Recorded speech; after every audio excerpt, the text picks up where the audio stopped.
Nakakita ka na ba ng pugad ng ibon sa ulo ng bupalo? Yung pugad naman sa isang electric fan, nakakita ka na ba? Ilan lamang yan sa iba't ibang uri ng pugad ng ibon na iyong matutuklasan for today's video.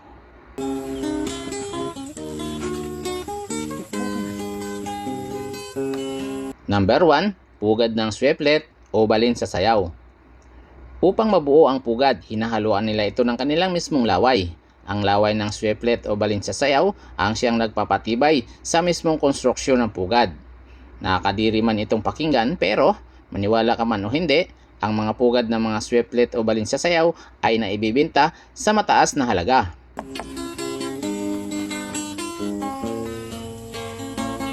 Ang kanilang pugad ang siyang pangunahing sangkap sa paggawa ng bird's nest soap. Ayon sa mga nakatikim nito, ang laway daw ng swiftlet o balin sa sayaw ay ubod ng sarap, lalo na't pag hinalo ito sa sabaw. Ang 1 kilo ng bird's nest ay pwedeng umabot ng 90,000 pesos kada kilo, kaya naman maraming mga hunter ang nagkandadarapa sa pagkolekta ng pugad nito.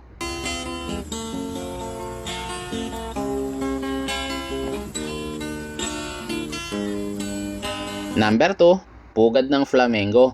Sa tuwing sila'y mangingitlog, gumagawa sila ng pugad na mukhang nuno sa punso.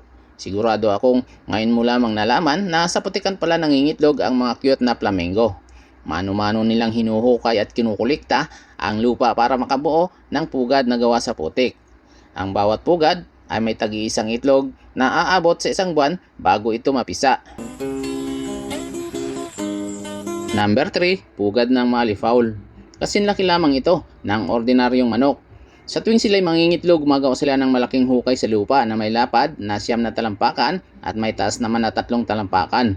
Paspasang paghuhukay ang kailangang gawin ng mga malifaul para lamang mabuo ang tamang sukat para lang sa pugad. Kapag ganda na ang struktura ng pugad, mangingitlog ng babae at ililibing nila ito upang ma-incubate sa ilalim ng buhangin. Number 4, pugad ng sand martin. Sa lahat ng mga ibon, ang pugad ng sand martin ang pinakasimple. Paano ba naman? Sa tuwing sila ay mangingitlog, gumagawa sila ng pugad sa gilid ng burol. Yang mga nakikita mong butas na yan ang pugad ng mga sand martin. Nakakatuwang isipin na ang maliit na ibon ay kayang humukay ng butas na may lalim na 3 talampakan. Mahalaga sa mga sand martin ang tumira sa loob ng butas dahil pinoprotektahan sila nito laban sa matinding init ng araw. Halos magkakatabi lamang din ang kanilang mga pugad na para silang magkakapitbahay.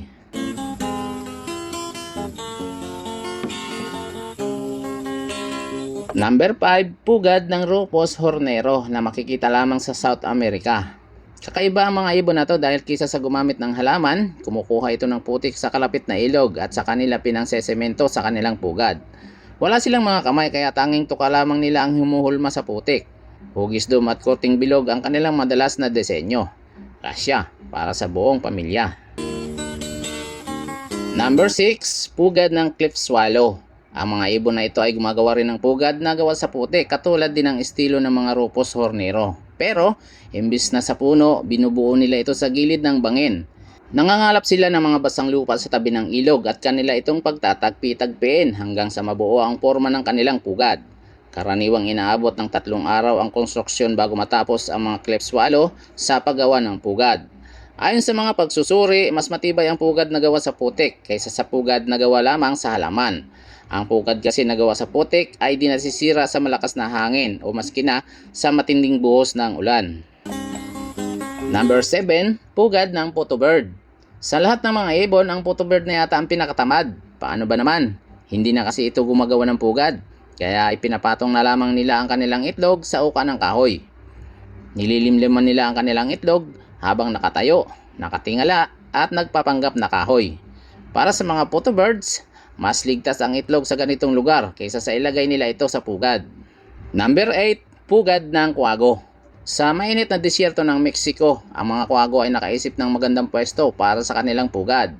Yan ay ang magtago sa loob ng cactus. Malilim at malamig ang loob ng cactus kaya dito sila bumuo ng pugad. Balot pa sa tinik ang cactus kaya walang predator na makahihikayat na lumapit sa kanilang pugad. Number 9, pugad ng mastweaver na makikita lang sa Timog Afrika. Mukha silang pangkaraniwang ibon pero kabibiliban mo ang kanilang husay sa paghabi ng iba't ibang dahon at mga damo. Bago pa man mangitlog ang babae, ang mga lalaking ibon ang nakaatang sa trabaho para gumawa ng pugad. Pinagbubuhol-buhol nila ang iba't ibang damo, tambo o di kaya ay dahon ng niyog. Mahirap itong trabaho dahil wala silang mga kamay at tanging tuka lamang nila ang naghahabi sa dahon.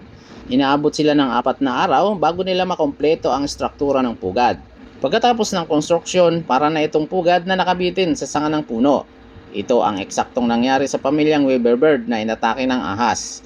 Dahil sa komplikadong disenyo ng pugad, nahirapan ang ahas na pumasok sa loob. Hindi rin niya makita ang mga inakay, samantalang ang mga ibon ay todo atake sa kalabang ahas. Sa huli, hindi nagtagumpay ang ahas sa kanyang plano at tuluyan na niyang iniwan ang pugad.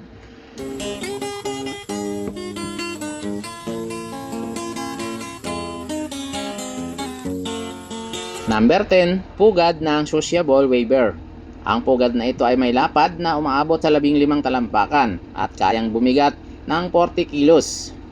Nakatira rito ang halos 100 pares na ibon na bumubuo na parang isang maliliit na komunidad. Nakakamanghang isipin na ang ganito kalaking pugad ay nabuo dahil sa pagtutulungan ng mga weaver bird. Ang kanilang tahanan ay mabisang proteksyon laban sa mga gutom na ahas at ito rin ang kanilang silungan laban sa matinding init tuwing tag-araw.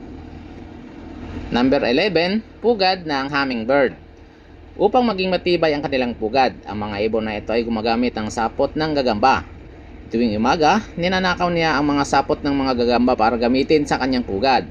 Ang sapot ng gagamba ang kanilang napiling paraan upang pagdikit-dikitin ang bawat hibla ng dahon. Sa ganitong paraan, mas mapapatibay ng sapot ang struktura ng pugad. Ang mga itlog kasi ay sensitibo at madaling mabasag, kaya importante na ang kanilang pugad ay gawa sa malambot na materyales. Nang dahil sa pira, maraming mga tao ang handang sirain ang tahanan ng mga ibon, kapalit ang salapi. Kahit ano pa man ang pugad, malaki man ito o maliit, ay huwag natin itong gambalain. Ang mga ibon ay parang mga tao rin na gusto lamang protektahan ang kanilang mga anak, kaya sila gumagawa ng pugad. Para sa iyo, alin sa mga pugad na ito ang pinaka nagpabilib sa iyo? Para sa inyong mga opinion, mag-iwan lamang ng komento sa ibaba ng bidyong ito. At para manatiling updated sa ating pang mga susunod na upload, siguraduhin mag-subscribe, i-like na rin ang ating mga videos bilang suporta.